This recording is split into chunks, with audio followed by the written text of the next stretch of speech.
For our group presentation, we will be looking at the movie The Big Short. Our group members are Kevin Evans, Aaron Lovins, Ashleigh Wilbur, and myself, Indira Bali. The movie The Big Short was directed by Adam McKay, produced by Didi Gardner, Jeremy Kleiner, Aaron Milchan, and Brad Pitt. Screenplay was done by Adam McKay and Charles Randolph. The movie The Big Short was based on the book The Big Short by Michael Lewis. And some of the main characters in this movie are Christian Bale, Steve Carell, Ryan Gosling, and Brad Pitt. Music was done by Nicholas Britell and cinematography by Barry Ackroyd. The movie was edited by Hank Corin and production was done by Regency Enterprises. One of the companies involved with The Big Short was Plan B Entertainment, and the movie was distributed by Paramount Pictures. The release date for this movie was December 11, 2015, and the running time was 130 minutes. The country of origin for this movie is the United States, and the language is English. The budget for this movie was $28 million, with an underlying box office figure of $133.3 million. Now we'll take a look at the trailer for The Big Short.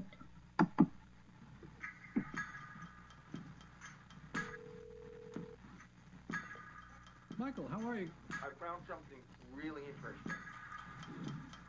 The whole housing market is propped up on these bad loans. They will fail. The housing market is rock solid. It's a time bomb. So Mike Burry, who gets his hair cut at Supercuts and doesn't wear shoes, knows more than Alan Greenspan. Dr. Mike Burry, yes he does. You know what? I'm pissed off. American people are getting screwed by the big banks. And I am getting madder and madder. It's unbelievable. Then this guy walks into my office and says, There's some shady stuff going down. All the banks were having a big old party. A few outsiders saw what no one else could. The whole world economy might collapse. I'm sure the world's banks have more incentives than greed. You're wrong. No one's paying attention. the banks got greedy, and we can profit off of their stupidity. You want to bet against the banks? I think we're either high or having a stroke. Kind of brilliant. Fraud has never ever worked. Eventually, things go south. When the hell did we forget all that?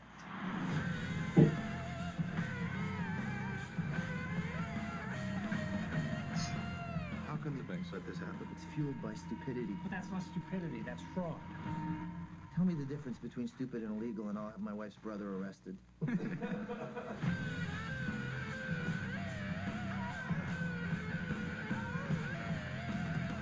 have any idea what you just did? You just bet against the American economy.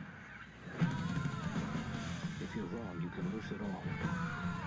The banks defrauded the American people. Now we can kick them in the teeth. Okay, here we go. You target strippers. With bad loans. And they're all cash rich. I'm not going to be able to refinance. On all my loans, What do you mean, all your loans? I have 5 houses and a condo.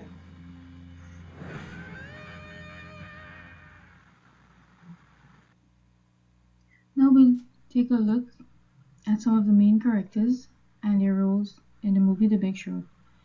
The following information was taken from Wikipedia. Christian Bale plays the part as Michael Burry, who is the operator of the Zion Capital and the first person to discover the massive bubble in the American housing market. And as a result, he invested $1.3 billion in credit default swaps. Michael Burry's character is one that is quirky and socially inept, and he prefers working with numbers rather than people. Ryan Gosling plays the part as Jared Vinette. He is a low-level salesman at Deutsche Bank who is aware of Michael Burry's interpretation of the housing market. The character played as Vinette is one who is egotistical and highly vain. Vinette also serves as the narrator of the film. Steve Carell plays the part as Mark Baum. He invests millions of dollars into credit default swaps, based on the advice of Jared Vinette. Mark Baum's character can be described as hot-headed, who is disgusted by the actions of his Wall Street compatriots. Mark is also struggling to cope with his brother's suicide. Brad Pitt plays the part as Ben Rickard. He is a retired, paranoid, and germophobic former trader who also despises the financial world. Ben is once again involved in trading by the request of two new young traders. Hamish Linklater plays the part as Porter Collins. He is an employee of Michael Baum and is described as the most objectively normal on the team. Rafe Spall plays the part as Danny Moses, who is another employee of Mark Baum. Danny Moses can be described as a rampant optimist. Jeremy Strong plays the part as Vincent Daniel. He also works for Mark Baum and is termed the most rash and impulsive. John Magaro plays the part as Charlie Geller. He is a co-owner of the Brownfield Fund. He is one of the two young investors who ask Ben Rickard, character played by Brad Pitt, to help him and his business partner gain access to a very large credit default swap investment. Finn Wittrock plays the part as Jamie Shipley. He is the other co-owner of the Brownfield Fund and the other young investor who asked Ben Rickard for help. Marissa Tomei plays the part as Mark Baum's wife. She is described as loving and understanding. Selena Gomez and Anthony Bourdain also had minor roles in the movie, explaining the mechanics behind the financial securities. Now for the movie synopsis. The Big Short is a 2015 American biographical comedy drama film directed by Adam McKay. The movie is based on the 2010 book The Big Short, Inside the Doomsday Machine, written by Michael Lewis. The book entails the scenarios that caused the 2007-2008 financial crisis, which was triggered by the United States housing bubble. Michael Burry discovered that the United States housing market, which is based on high-risk subprime loans, is extremely unstable. Anticipating that interest rates would rise from adjustable rate mortgages, Burry created a credit default swap market, allowing him to bet against market-based mortgage-backed securities. Burry's huge long-term bet exceeded $1 billion. Burry's investment required him to pay the bank's substantial monthly premiums, which his fellow investors did not agree with. Michael Burry discovered that the banks collude with a major bond rating company to maintain ratings on worthless bonds. These worthless bonds were then sold before the true value became known.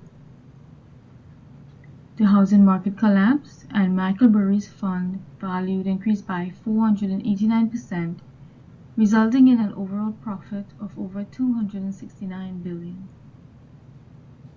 Jared Vinette, played by Ryan Gosling, understood Burry's analysis and decided to earn money by being paid a fee on selling swaps to firms who would make a profit when the underlying mortgage bonds failed.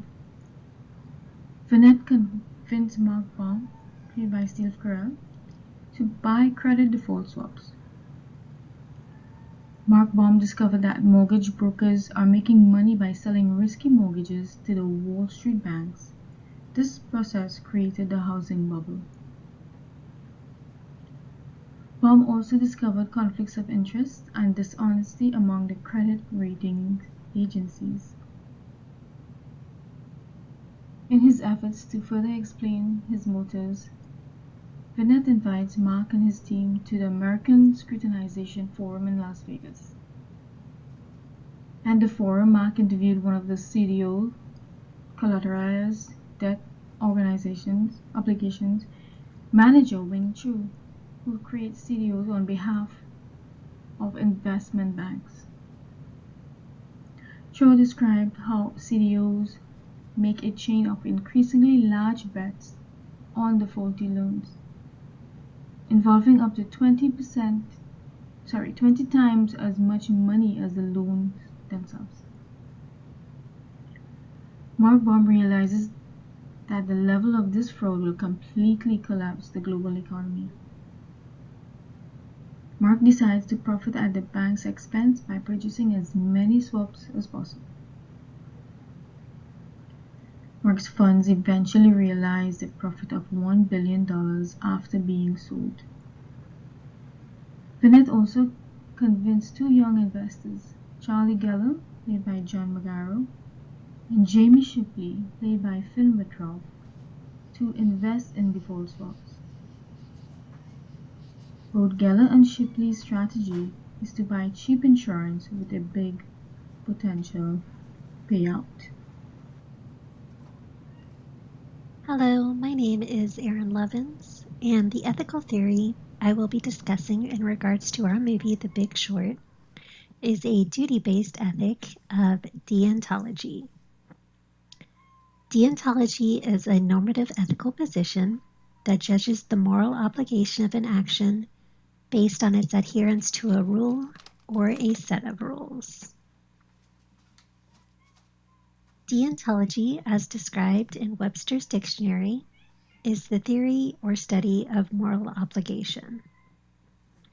Its name is derived from the Greek word deon, which translates to English as obligation or duty. A scholar, Immanuel Kant, developed the most well-known form of this theory in 1788, which is all laid out in his book, Groundwork in the Metaphysics of Morals. Kant states that in duty-based ethics, the focus is only on the act of doing the right thing, but not in the consequences of that action at all. The deontological norm states that a person is obligated to perform some act in a specific manner, which may be voluntary, but it may also be involuntary. This is due to the fact that duty-based ethic is very heavy on obligation. And this is in the sense that it's believed that the highest virtue is obtained by doing as you are supposed to. This could be either because you have to, for an example, you're following the law, or because you agreed to. So you're following the instructions of a superior at work, so your boss, or it could be someone at school, such as a professor. It does not matter if the act leads to good or bad consequences at all. All that matters is that you have done your duty. In our movie, The Big Short, an example of deontology is displayed in the actions of the rating agency Standard & Poor's, who were discovered to be giving high ratings to CDOs or collateralized debt obligations when they should have been receiving much lower ratings. Let's watch the following clip from the movie that shows an example of this.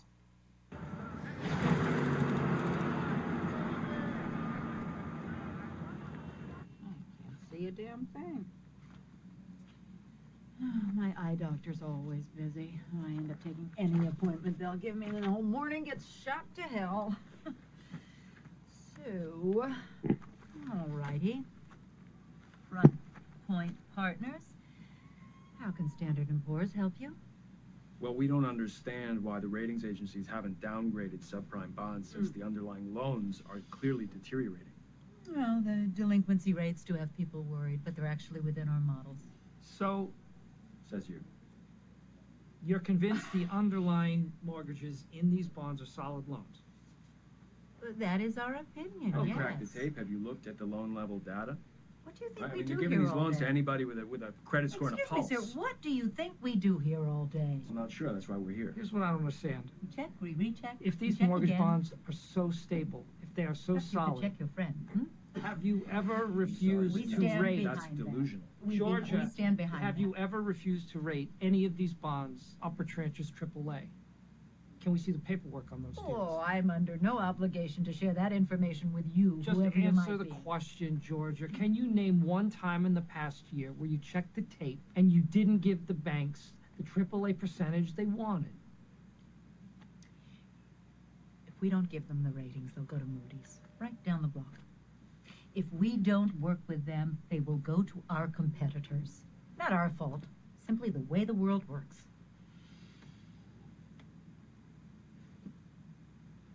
Holy Ah. shit. Yes, now you see. And I never said that. They're selling ratings for fees. A rating shot. You can afford to make less, make less. Nobody said that. And it is not my decision. I have a boss. Are you kidding me? Yeah, how'd your No, boss I do am on not the IPO? kidding you. How'd your, What? how'd your I boss am not do in the on the habit IPO? of kidding. Is that the angle you're taking? Well, So now you anyone who two has a obviously boss just work for yourself, can't be so. held responsible for doing shitty and illegal things. What are you for? No, I am not for Mr. Baum. I am not. No. And I wonder what your incentives might be. Is it maybe in your best interest to have the ratings changed? Is it, perhaps? How many credit default swaps do you own? Doesn't make me wrong. No. Just makes you a hypocrite.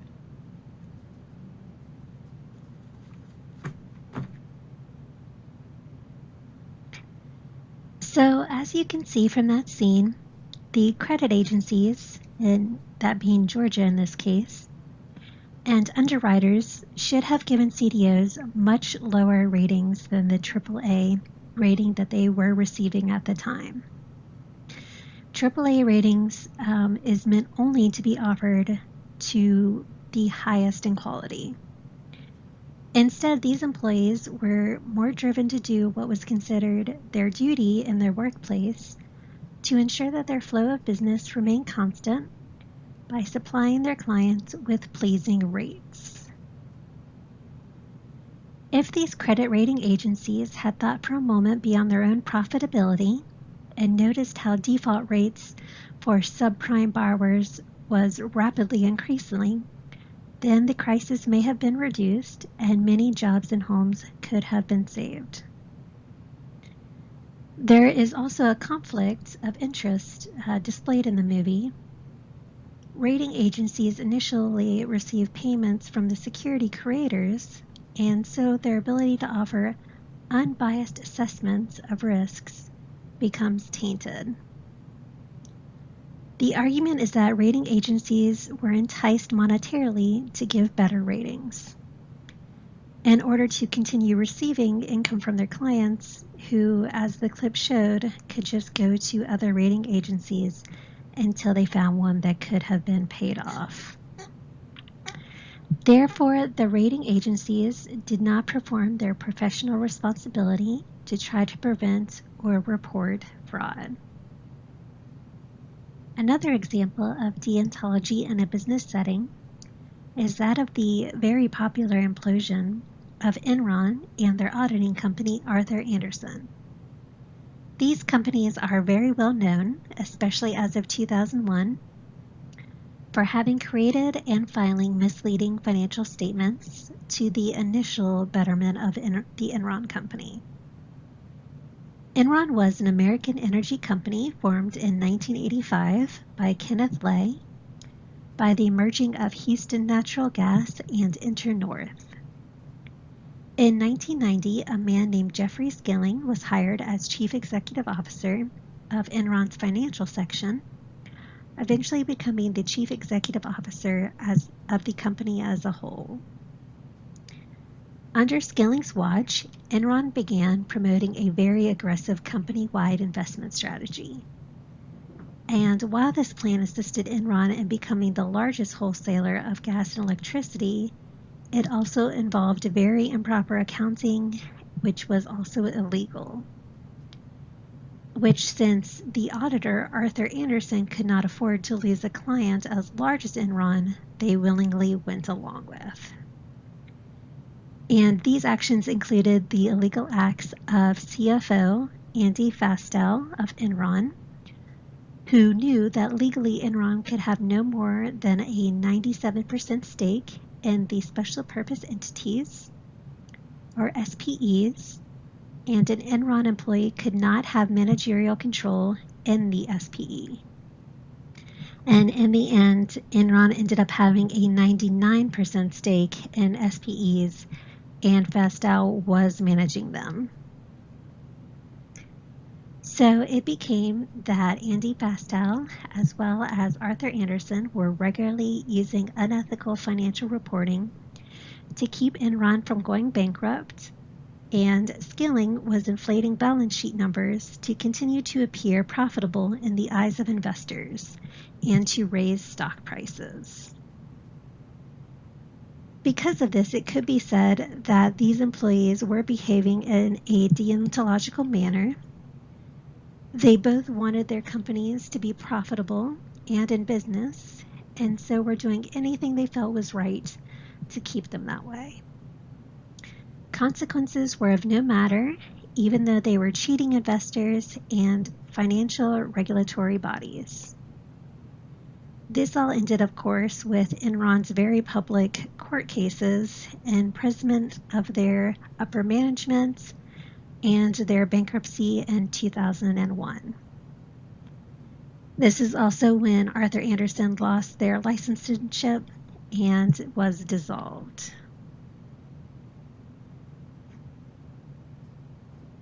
As not following government-mandated laws seems to be the norm in companies who are not closely supervised, then businesses should take precaution to prevent scandal by establishing internal audit teams.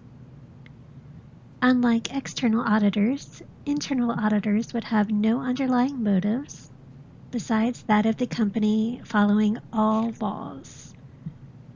These auditors would ensure that all guidelines and policies were being followed regardless of consequence, so it would not matter if they lost a client, as long as all business was being conducted legally.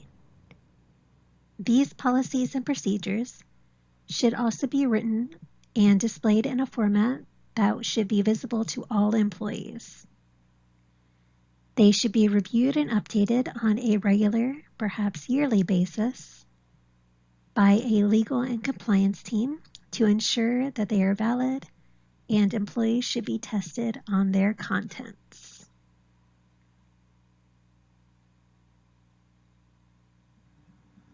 Hello, my name is Kevin Evans, and I'm going to be speaking about virtue ethics, along with a few other things in this presentation. Now, virtue ethics, or virtue theory, is an approach to ethics that emphasizes an individual's character as the key element of the ethical thinking, rather than rules about the acts themselves, which is deontology, or their consequences, which is known as consequential. Now, for individual character for virtual ethics, I decided to go with Steve Carell as Mark Baum. Now, Steve's character in the movie The Big Short is faced with a dilemma. Now, he's an investor and a businessman that is focused on making a more than lucrative living, but some of the deals he is learning about makes him ponder how ethically driven entrepreneurs should be when still working to make a profit. Now, Baum realizes in the movie that investors are unethically shorting subprime mortgages to make large profits. While the character of Baum is involved in investing, he does not approve of the immoral way that people are going about their business. Baum exhibits a firm belief in his virtue ethics in the situation. He does not agree with betting against the housing market in the United States and decides that he will look into who is a controlling factor in the unethical investing. Now, Baum holds his virtue ethics and his own personal character above simply just making a profit. Now, Baum, played by Steve Carell, is an outspoken hedge fund manager who is angry at the impending housing market collapse, but made a huge amount of money from it at the same time.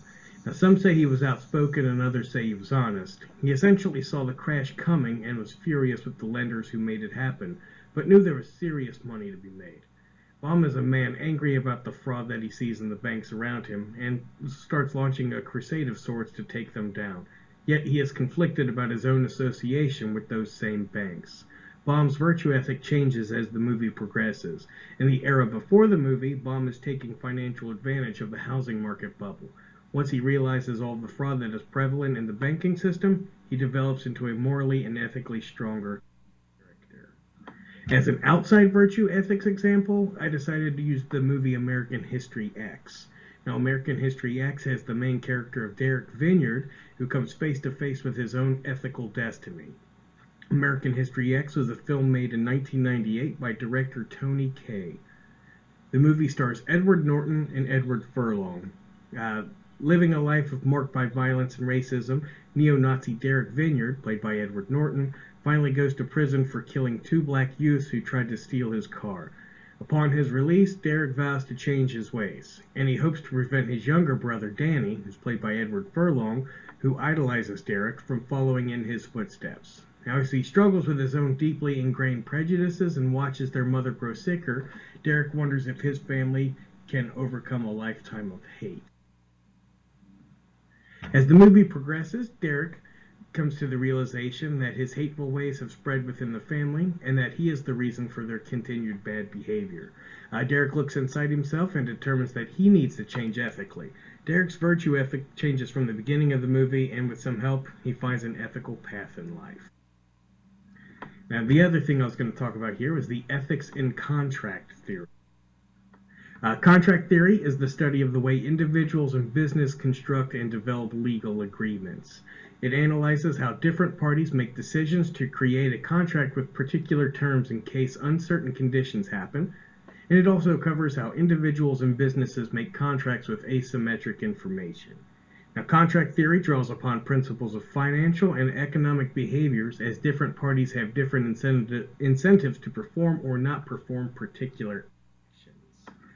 Now, contract theory is basically just the ethics that are behind the involvement in writing and signing contracts. It's based on the ethics between when 2 or more parties sign on to an agreement.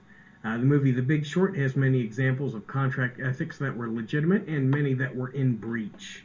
A major part of the housing market collapse in 2008 was directly entwined with contract ethics. The housing market bubble was created by contracts that were not favorable to the consumer. Although the consumer isn't fully void of blame, many knowingly signed contracts that they couldn't complete. The banks and investors were also to blame. They designed the contracts in their favor and didn't keep the long-term effects in mind when it came to consumer or the market economy. The contracts that homebuyers signed were for equity lines of credit that were bad in terms of rates, and the lenders knew it. The ethics of the people writing these contracts were not morally guided. Also, the homebuyers that were signing the contracts knew that they were receiving rates that they couldn't financially handle. As an outside source for contract theory and ethics, I decided to use the television program Better Call Saul. Now, Better Call Saul is a prime example of contract ethics. It's a television show on the AMC network, and it's also streaming on Netflix. Better Call Saul started production in 2015 and is currently still airing new episodes.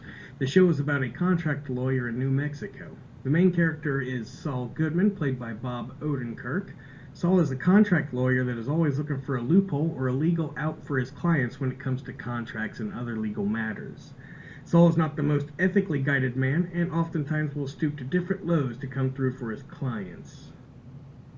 As a continuation for outside source for contract theory and ethics, an example from the television show Better Call Saul, where contract theory comes into play. There's an episode where lawyer Goodman discovers that a retirement home is stealing money from their residents.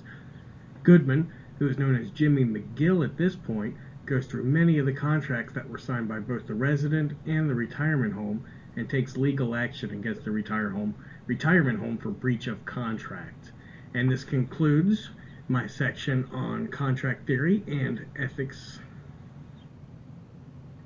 And here's a list of the citations that I used in my section of the presentation. I went to Philosophy Basics, IMDb for all the movies and television shows, Investopedia for a lot of the contract theory definitions, and IMDb again for the American History X. Thank you. The Big Short, Utilitarian Theory. Utilitarian theory background. It defines good and evil in terms of consequences, of pleasure and pain. The ethically right decision promotes the most amount of happiness and the least amount of pain. The theory requires that an individual look beyond themselves and to the consequences of their actions on society. There are two types of utilitarian theory. Act utilitarian, which is consequentialism, or rule utilitarian. Consequentialism rules an action ethically good if it produces the greater balance of good over evil. Rule utilitarianism states that we should follow the rule that will probably produce the greatest balance of good over evil and avoid the rule that will probably produce the reverse. Weakness in utilitarianism. Since the theory is based on qualifying pleasure and pain, for which there is no common unit of measurement, it makes it almost impossible to accomplish that. It also has no specifications whether to choose the action that produces the greatest intensity of happiness or the action that produces happiness for the greatest number of people. It also doesn't specify how many people should be considered in the scope of society in terms of the consequences of the decision. There's also a question of whether the decision maker should focus on short-term or long-term happiness. With that being said, utilitarianism as a whole becomes difficult to qualify if a decision is ethically right or ethically wrong. The housing market bubble. In order to understand the analysis of consequentialism in The Big Short, I do feel it's necessary to discuss a couple of things that made up the housing market bubble and the different layers in which people were involved in unethical behavior. Mortgage bonds became very lucrative for big banks as they made money from their 2% fee. But soon they began running out of mortgages to sell as there were only so many houses and only so many people with enough money to buy them. So then they had to start filling their bonds with riskier mortgages to keep up their profits. Risky mortgages include people that don't have any income, people with bad credit scores, people that are not even here legally, and these mortgages are called subprime. When these subprime mortgage bonds don't sell, they're grouped together until they are considered diversified and giving a high rating in terms of safety of investing, even though they're still made up of the same high-risk subprime mortgages.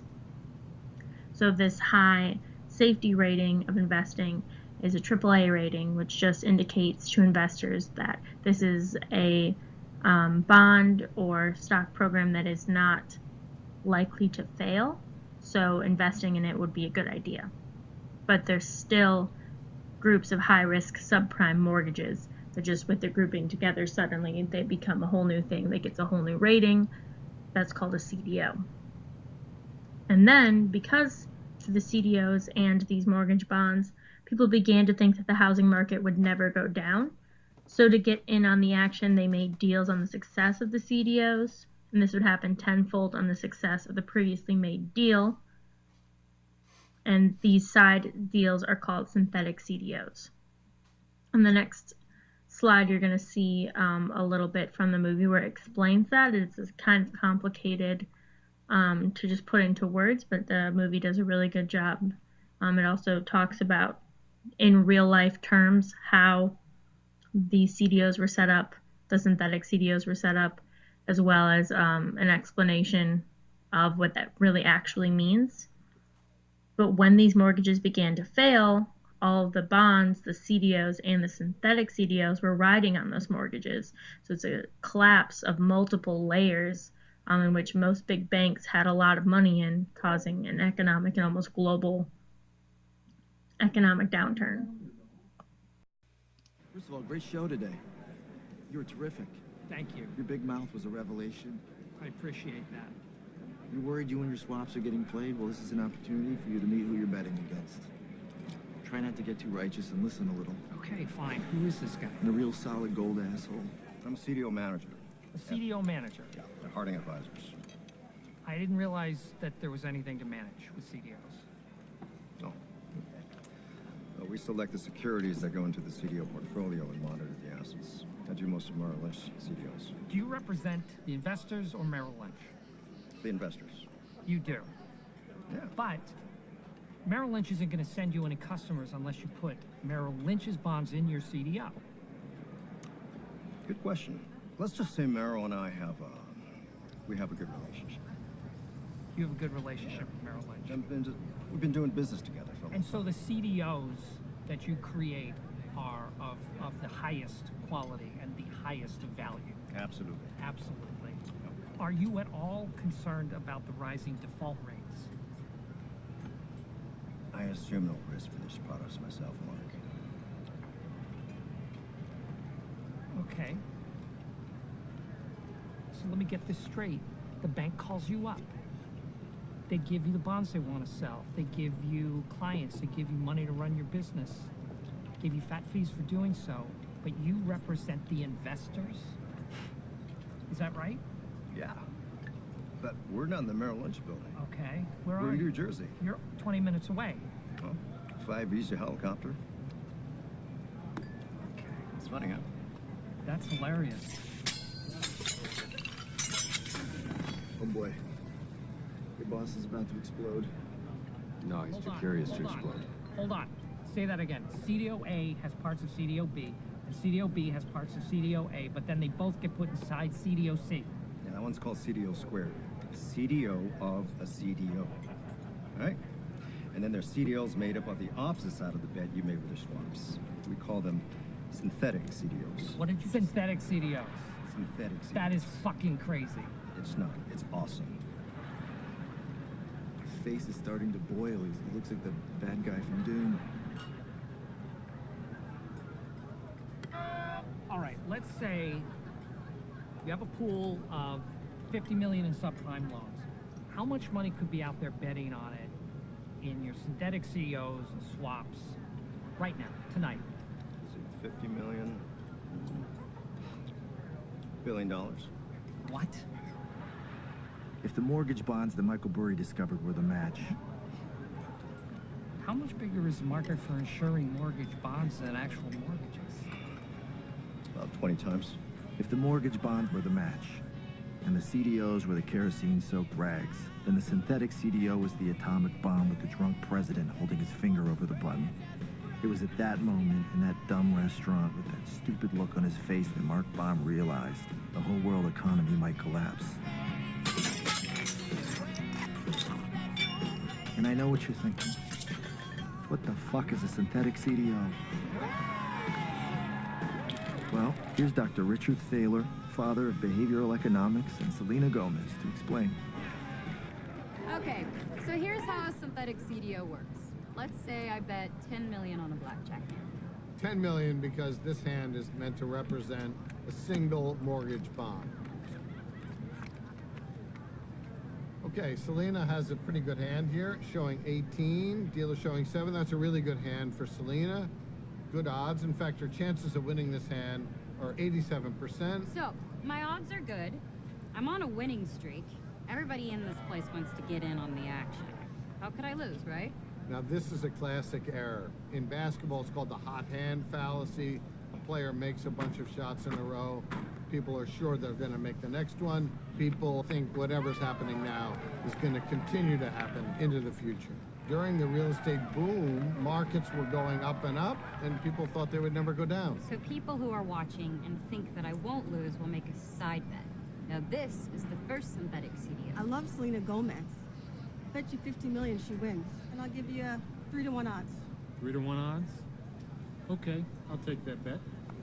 Now, somebody else is going to want to make a bet on the outcome of their bet. 50 million she wins. That will lead to synthetic CDO number 2.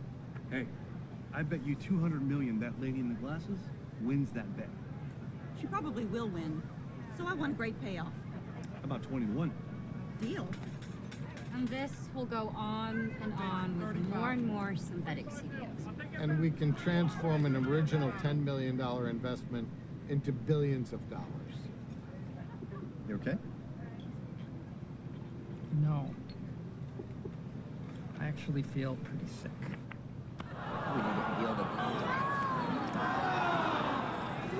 So I'm going to leave. You think I'm a parasite, don't you, Mr. Ball? But apparently society values me very much. In fact, let's do this. I'll tell you how much I'm worth. You tell me how much you're worth. God, you are an incredibly big piece of shit.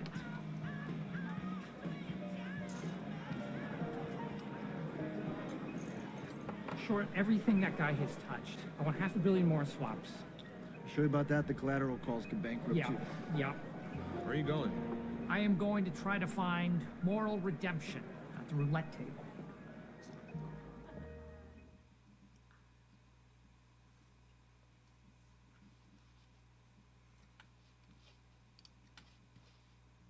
The Big Short and consequentialism. All the following examples are based on the movie's explanation for the beginnings of the housing crisis. Consequentialism focuses on the outcomes of actions, not the actions or the intentions of the actions themselves. Therefore, when we consider the decision of the big banks to give subprime mortgages, we have to consider that they are giving the individuals receiving the mortgages happiness from owning their own home. But if the banks know that these individuals have no way of paying for their mortgage, the banks are just delaying the inevitable pain. Through this lens, it is difficult to determine the ethicality of this decision in terms of consequentialism.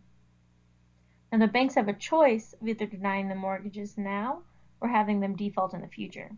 It requires quantifying the level of pain those outcomes will bring, which is almost impossible to determine. Then there are brokers.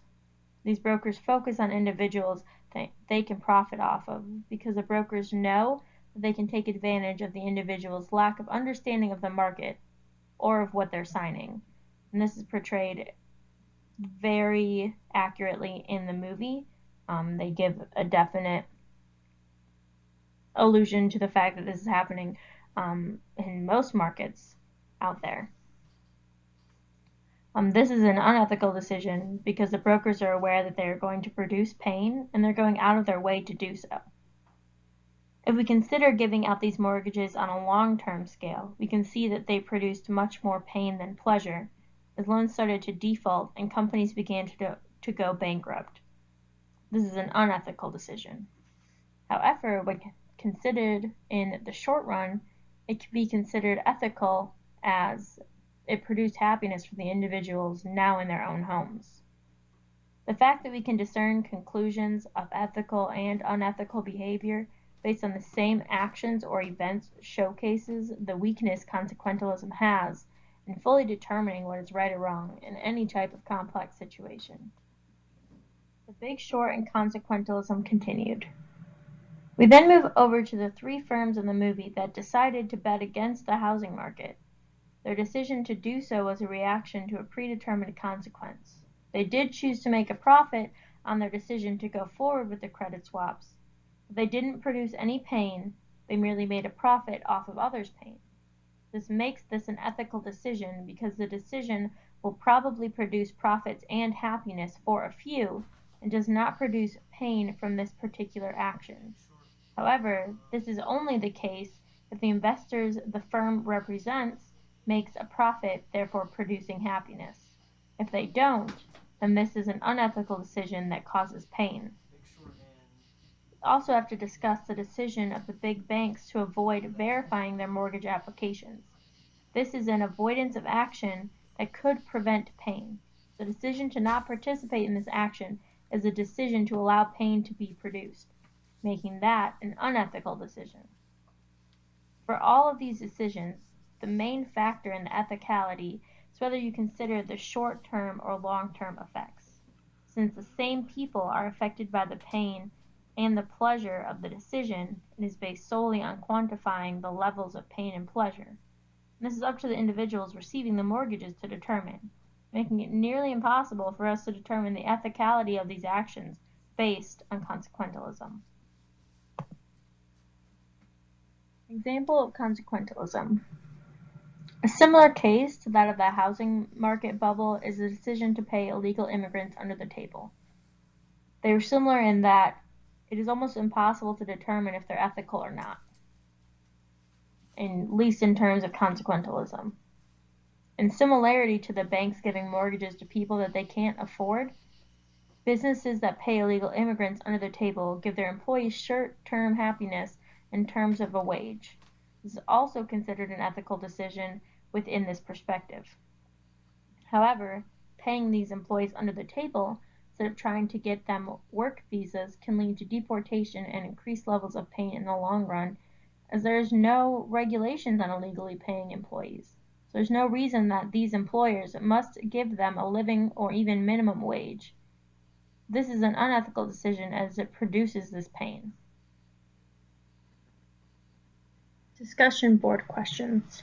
We hope that after reviewing this PowerPoint, you'll be able to contribute thoughtfully and thoroughly to our discussion board questions that are posted on the discussion board tab on Blackboard. Question 1. The movie The Big Short deals with a few different types of financial situations when it comes to ethical terms. One of the major concepts of the movie was selling collateralized debt obligations in the short. What does the term selling short mean, and what relevance does it have with the housing market crisis? Question 2. How much did you know about the financial crisis before taking this course or watching the movie The Big Short? What have you learned from the market crash of 2008? Question 3. Should lenders offer people with poor credit history mortgage loans while knowing that it is more likely that they'll default on the loan? Question 4. Is it okay to profit from a crisis if you cannot stop it from happening? Question 5. What government policies were implemented to address the 2007 subprime mortgage crisis? Question 6. Why was the Sarbanes-Oxley Act of 2002, SOX, not sufficient to prevent the 2007 subprime mortgage crisis?